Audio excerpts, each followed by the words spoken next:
दोस्तों, जहां एक तरफ दुनिया विकास के नाम पर कई टेक्नोलॉजीज को अपना रही है, तो वहीं कुछ जनजातियां भी मौजूद हैं जिन्हें प्रकृति के बीच बिना किसी सुख सुविधा के रहने में अलग ही मजा आता है। इन जनजातियों के रहने का ढंग इतना ज्यादा अलग है कि ऐसा महसूस होता है कि ये किसी और ही दुनिया के जीव हैं। अब भला आप खुद ही सोचिए कि अगर किसी के ऊपर थूक दिया जाए तो वो इसे अपना अपमान समझेगा, लेकिन अफ्रीका में रहने वाले मसाई जनजाति के लोग इसे आशीर्वाद के रूप में लेते हैं। सिर्फ इतना ही नहीं, ऐसी और भी कई सारी जनजातियां मौजूद हैं जो जंगली और खूंखार जानवरों से भी ज्यादा खतरनाक हैं और इनके नजदीक जाना यानी कि अपने मौत को बुलावा देने के बराबर है। अब ये जनजाति कौन सी हैं और किस तरह अपना जीवन बिताती हैं, चलिए जानते हैं। मसाई ट्राइब्स। सबसे पहले बात करते हैं अफ्रीका के तंजानिया में रहने वाले मसाई जनजाति के बारे में। ये जनजाति पिछले 5000 साल से पुराने तौर तरीकों के साथ ही रह रही है। यहाँ रहने वाले लोगों का मुख्य पेशा गायों को पालना है और इसी के इर्द गिर्द इनकी अर्थव्यवस्था घूमती है। लेकिन इनकी सबसे बड़ी चुनौती जंगली जानवर है, जो इनके द्वारा पाली गई गायों पर हमला करने से पीछे नहीं हटते। लेकिन मसाई जनजाति के लोग भी जानवरों से बिल्कुल कम नहीं है, जो अपनी गाय को बचाने के लिए शेर और चीते जैसे खूंखार जानवरों से लड़ जाते हैं। अब बिना किसी हथियार के इन खूंखार जानवरों से लड़ना तो आसान बात है नहीं, लेकिन इन लोगों के लिए तो ये रोज का काम है, जिन्हें इस बात से रत्ती भर में डर नहीं लगता कि सामने वाला जानवर इनका क्या करेगा। इन्हें तो बस इतना पता है कि इनकी अर्थव्यवस्था गायों पर निर्भर करती है और उन्हें सुरक्षित रखना इनका सबसे बड़ा फर्ज है। लेकिन इसका यह मतलब नहीं है कि मसाई जनजाति के लोग फालतू में शेर और चीते जैसे जानवरों को मारते हैं। उल्टा ये लोग तो शिकारियों से इनकी रक्षा भी करते हैं, क्योंकि इन्हें पता है कि इन जानवरों की संख्या शिकारियों की वजह से कम होती जा रही है, जिसे संतुलित करके रखना इस समय बहुत जरूरी हो गया है। वैसे इनकी बहादुरी के साथ साथ इनके अजीब रीति रिवाज भी ये लोगों को हैरान करने में कोई कसर नहीं छोड़ते। इस जनजाति में जब किसी लड़की की शादी होती है तो विदाई के समय उसके ऊपर थूका जाता है, ताकि लड़की के परिवार वालों का आशीर्वाद हमेशा बना रहे और वो खुशहाल जिंदगी में आगे बढ़ सके। करूबू ट्राइब।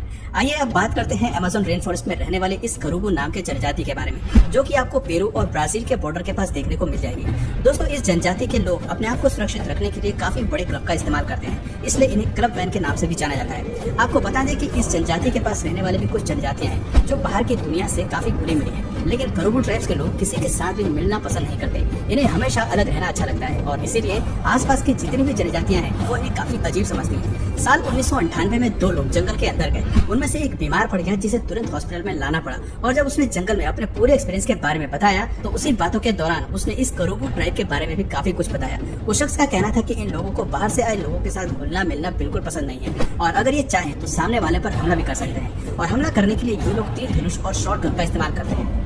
कावाहिवा ट्राइब। आइए अब आपको अमेज़न के जंगलों में रहने वाले कावाहिवा जनजाति के बारे में बताते हैं। ब्राजील की अथॉरिटी के अनुसार इस जनजाति में करीब 50 लोग रहते हैं और ऐसा कहा जाता है कि आने वाले समय में ये नंबर और भी ज्यादा गिर जाएगा, क्योंकि इस जनजाति के लोग अपने बच्चे पैदा नहीं करना चाहते हैं और इनका ऐसा करने की सबसे बड़ी वजह जरूरी चीजों की कमी है। इन जनजाति के लोगों को ये बात बड़े अच्छे से पता है कि आज नहीं तो कल लकड़ियां काटने वाले आएंगे और यहाँ की लकड़ियां काट के ले जाएंगे, और इनके साथ ऐसा होता भी रहा है। जिस इलाके में ये रहते हैं वहाँ पर कई सारी लकड़ियां काटी जाती हैं, इसलिए इन्हें हमेशा अपना घर बदलने की जरूरत होती है। कई बार तो ये इस चीज का विरोध भी करते हैं, लेकिन इन्हें पता है कि इससे कोई फायदा नहीं है, इसलिए अभी इन लोगों ने एग्रीकल्चर पर डिपेंड होना छोड़ दिया है। अभी लोगों ने हंटिंग और फिशिंग जैसी चीजों को अपना जीने का सहारा बना लिया है और इन्हें पता है कि आने वाली पीढ़ी को एक नई तरह की जिंदगी के साथ नहीं पाल सकते, इसलिए अब ये लोग बच्चे नहीं पैदा करते, जिससे ये चीज तो साफ है कि आने वाले कुछ दिनों में ये जनजाति पूरी तरह से गायब हो जाएगी। आवा ट्राइब। जब अमेज़न रेन फॉरेस्ट की सबसे खतरनाक ट्राइब की बात आती है तो उसमें सबसे पहला नाम आवा ट्राइब का ही आता है। इस जनजाति के लोगों के पास अच्छी खासी जमीन है रहने के लिए और इस जनजाति में करीब 350 से भी ज्यादा लोग रहते हैं, लेकिन सबसे बड़ी दिक्कत यह है कि इसमें से 100 से भी ज्यादा लोग ऐसे हैं जिन्हें बाहरी दुनिया से संपर्क करना बिल्कुल भी पसंद नहीं है और ये खतरनाक भी बहुत होते हैं। लेकिन अब आपको ये बात अच्छे से पता है कि इंसान चाहे जितना भी खतरनाक क्यों ना हो, सत्ता की ताकत के आगे किसी की नहीं चलती और जंगल की दुनिया में भी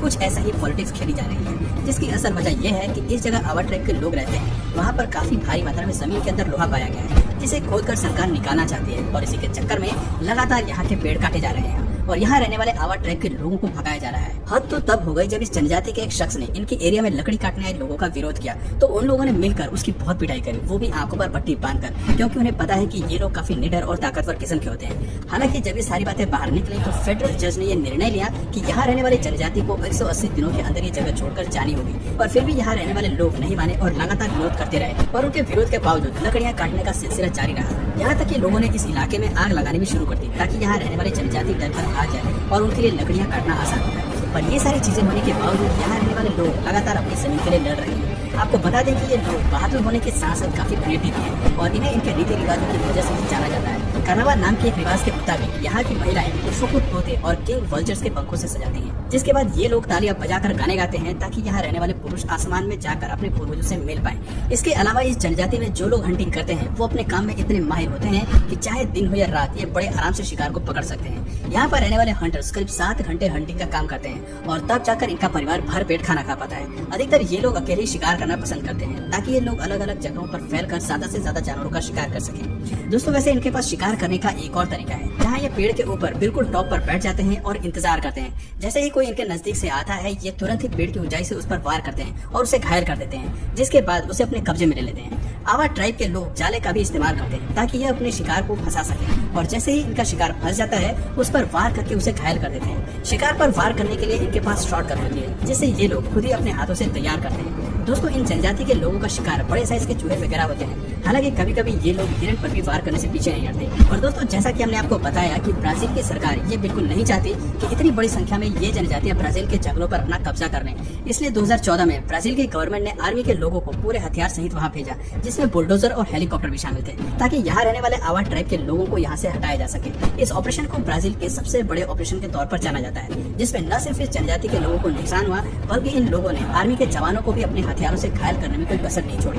तो दोस्तों ये थी दुनिया की कुछ ऐसी खतरनाक जनजातियां जो खुद तो खतरे में हैं और इसीलिए अगर मौका मिलता है तो ये दूसरों पर भी खतरा पहुंचाने में कोई कसर नहीं छोड़ती। बाकी आपका उनके बारे में क्या कहना है कमेंट करके जरूर बताइए। और अगर इस वीडियो से आपको कुछ नया जानने या सीखने को मिला या फिर इंटरेस्टिंग लगा तो प्लीज इस वीडियो को एक लाइक करके अपने फ्रेंड्स और फैमिली में से जरूर शेयर करें। और यदि आप इस चैनल पर नए हैं तो प्लीज इस चैनल को सब्सक्राइब करके बेल नोटिफिकेशन आइकन को ऑन करें ताकि हमारे आने वाले वीडियोज आप मिस ना करें। मिलते हैं फिर किसी वीडियो में नए टॉपिक के साथ, तब तक के लिए नमस्कार।